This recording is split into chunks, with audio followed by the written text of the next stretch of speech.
कैसे एक इंसान अपने पूरे परिवार का बहनोई हो जाता है या फिर जीजा हो जाता है, वो जरा सोचिए।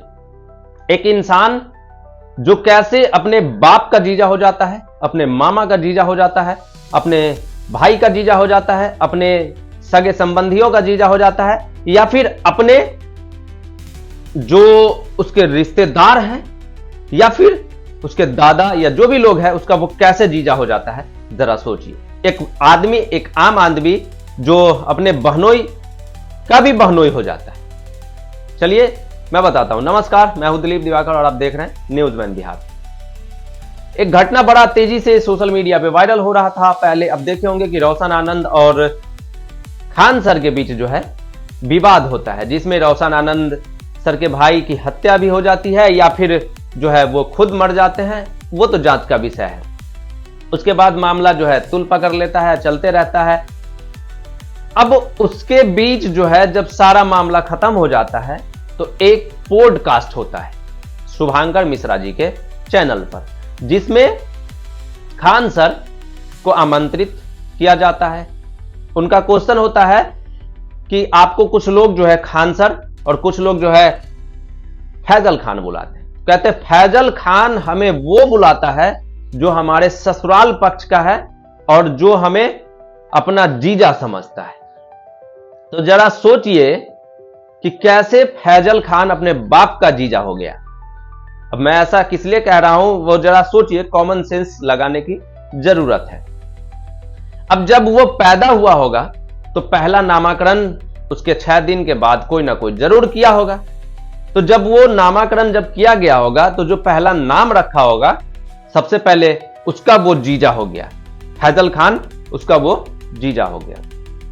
अब क्या हुआ, जब उसका थोड़ा सा बड़ा हुआ होगा तो उसका बाप, हाँ इज्जत से बुलाना चाहिए, उनका नहीं उसका कह रहा हूं अब, क्योंकि एक शिक्षक के नाते उनका बड़ा सम्मान था और अगर वो अभी भी शिक्षक के नाते से आएंगे तो सम्मान है। बाकी पूरे देश को गाली देंगे, पूरे समाज को गाली देंगे तो कहीं ना कहीं जवाब भी मिलेगा।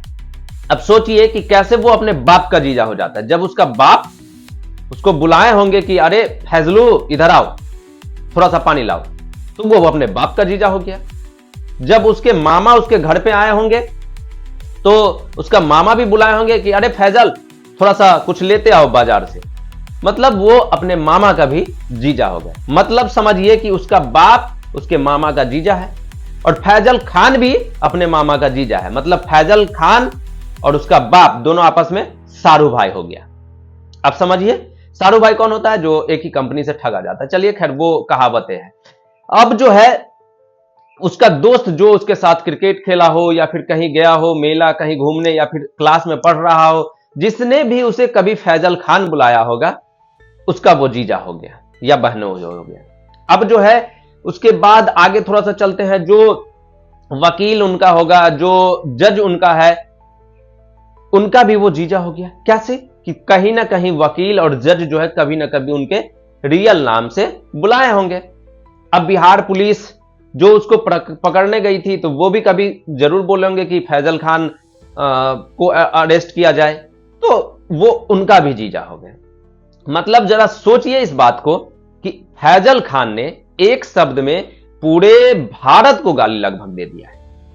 अब मैं ऐसा इसलिए कह रहा हूं कि जज कहीं और के होंगे, वकील कहीं और के होंगे, और भारत में सभी लोग जो है आपस में भाई भाई का बात भी बोलते हैं कि हम सभी भारतवासी भाई भाई हैं। अब बताइए किसी जज को गाली देना, किसी वकील को गाली देना, किसी पुलिस वाले को गाली देना, किसी समाज को गाली देना कितना निंदनीय है। और कई मिलियन फॉलोवर है इसके यूट्यूब पर, कई करोड़ के मालिक है ये। अब इसकी इतनी मानसिकता गंदी हो गई। मैं किसी समाज को आहत नहीं करना चाहता, माफ कीजिएगा कि मैं किसी समाज को आहत नहीं करना चाहता। इसमें कोई जो है अल्पसंख्यक समाज अपने ऊपर ना ले इस बातों को। मैं सिर्फ और सिर्फ खान मास्टर के लिए यह बात बोल रहा हूं कि वो किस प्रकार से सभी को गाली दी है। अब जरा सोचिए। नमस्कार, मैं हूं दिलीप दिवाकर और आप देख रहे हैं न्यूज़मैन बिहार।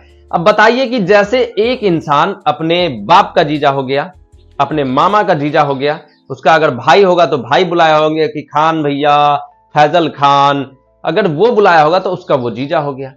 उसके बाद जितने उसके, अगर हो सकता है कि उनके दादाजी जिंदा हो या फिर मर गए हो या पहले अगर जिंदा रहे होंगे तो उन्होंने भी बुलाया होगा कि फैजल जरा सा चल मार्केट से आते हैं, तो वो अपने दादा का भी जीजा होगा। अब समझिए इस बात को, जरा सोचिए कि कोई आदमी, कोई एक आम इंसान कुछ बोलने से पहले 100 बार सोचता है, और ऐसा इंसान जो पूरे भारत में, यहां तक है कि विदेशों में भी, विश्व में भी इसका नाम है। इनका नहीं कह रहा हूं, इसका कह रहा हूं, क्योंकि अगर ये एक शिक्षक के नाते से आएंगे तो मैं सम्मान करूंगा, लेकिन नहीं, इस प्रकार के अमर्यादित भाषा का प्रयोग किए हैं, इसलिए मैं अब इनको नहीं, इसको कहते हैं। अब जरा सोचिए कि उन सभी मुसलमान भाइयों को भी, 40 करोड़ भारत की जनसंख्या, 140 करोड़ है, जिसमें 40 करोड़ लगभग मुस्लिम भाई हैं जो अल्पसंख्यक समाज के आते हैं, उनको भी इसने गाली दिया। कैसे गाली दिया? कि सभी एक दूसरे के समाज के लोग हैं।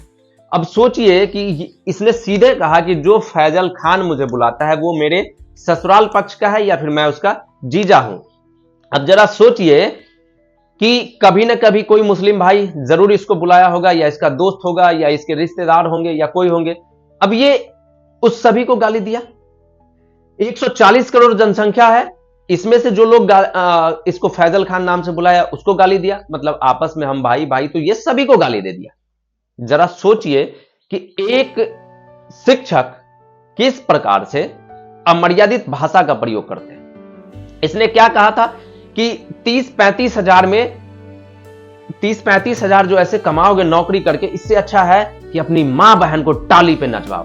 तो मैं फैजल खान से, फैजल नहीं, फैजल खान से पूछना चाहता हूं कि क्या आप इससे पहले, जब शिक्षक नहीं थे, उससे पहले क्या वही काम करते थे? और आपके घर परिवार में क्या वही काम होता था? तब भी आप बेरोजगार थे? मैं आप पे एलिगेशन नहीं लगा रहा हूं, पूछ रहा हूं। और ऐसा नहीं कि मेरे YouTube चैनल को, मेरे Facebook को जो है ब्लॉक करवा दीजिएगा फिर, या आईडी डिलीट करवा दीजिएगा। बाकी कोई बात नहीं, मैं पूछूंगा। उसके बाद आपने कई सारे अमर्यादित भाषा का प्रयोग किया है, ये साले पाकिस्तानी हैं, ये साले मतलब बगल के देश के औलाद हैं। तो आप बताइए कि आप किस गटर के बने हुए हैं जो इस प्रकार के अमर्यादित भाषा का प्रयोग करते हैं कि वो सब जो है हमारा साला है या फिर हम उसके जीजा है, जो हमको फैजल खान बुलाता है। तो आप किस विदेश के, या फिर पाकिस्तान या बांग्लादेश, या कहां का जो है जेनेटिक है आपका, जो आप इस प्रकार के अमर्यादित भाषा का प्रयोग करते हैं। बाकी आप लोग क्या कुछ सोचते हैं, अपनी राय, अपनी प्रतिक्रिया कमेंट सेक्शन में जरूर लिखिएगा, और वीडियो को ज्यादा से ज्यादा शेयर कीजिएगा। इतना शेयर कीजिएगा वीडियो को कि ये खान मास्टर के कानों तक पहुंच जाए। हां, मैं समझ रहा हूं कि मैं थोड़ा सा लेट वीडियो बना रहा हूं, क्योंकि मैं कहीं किसी काम में बिजी था, इसलिए मैं लेट वीडियो बना रहा हूं, लेकिन मैं जवाब देने के लिए उसी दिन से तत्पर था जिस दिन से वो पॉडकास्ट का छोटा सा क्लिप पहले आया था, पूरा पॉडकास्ट भी नहीं आया था। बाकी शुभांकर मिश्रा जी, आपसे वो विपिन मास्टर जो है वो बार बार अनुरोध कर रहे हैं कि आप मुझे कब पॉडकास्ट में बुला रहे हैं, तो एक बार विपिन सर को भी पॉडकास्ट में बुला लीजिए। दूध का दूध और पानी का पानी हो जाएगा, कौन किस पे भारी पड़ता है वो भी देख लिया जाएगा। बाकी आप लोग क्या कुछ सोचते हैं, अपनी राय, अपनी प्रतिक्रिया कमेंट सेक्शन में जरूर लिखिएगा, और वीडियो को ज्यादा से ज्यादा शेयर कीजिएगा। अगर आप मेरे फेसबुक पेज पे पहली बार है तो फॉलो कीजिएगा, अगर मेरे यूट्यूब चैनल पे है तो सब्सक्राइब कीजिएगा, बेल आइकन को दबा दीजिएगा। तब तक के लिए हम विदा चाहते हैं। नमस्कार, जय हिंद, जय भारत, वंदे मातरम।